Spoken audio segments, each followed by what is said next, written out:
Us explicaré una cosa que us pot sobtar a molts de vosaltres. En el judaïsme, la Torà ens obliga a estimar. Ho tenim en el Shema, que és el lema del poble d'Israel, que hem de repetir 2 vegades al dia, com a mínim, al matí i a la nit.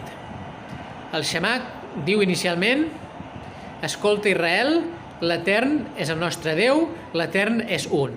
I continua: escolteu això, i estimaràs a l'Etern, el teu Déu, amb tot el teu cor, amb tota la teva ànima i amb tots els teus recursos. Per tant, aquí se'ns està obligant a estimar el Creador, o també a estimar el proïsme, que en el fons és el mateix. Ens podem preguntar, com ens pot obligar el Creador a estimar aquest sentiment tan rarificat i tan potent, però també tan delicat de cultivar? Per entendre això, hem de veure la naturalesa de les emocions. Hem de veure la naturalesa que tenen els sentiments.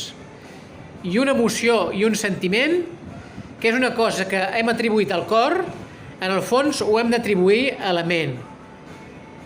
L'emoció és un pensament. D'aquesta manera, repetint al matí i a la nit totes les nostres vides el Shema, estem entrenant la ment a tenir aquest sentiment d'amor envers el Creador i envers el proïsme. I també una altra manera molt potent d'entrenar aquest sentiment, que és amb les accions. Perquè, de fet, estimar és entregar-se, estimar és donar. Per tant, tenim que el Shema ens vol entrenar al poble d'Israel a fer l'acte d'amor, que vol dir l'acte d'entrega al Creador i al proïsme. I d'aquesta manera podem entendre que en el fons del fons, estimar és un pensament i és una acció, i és l'acció de donar-se i entregar-se. Shalom.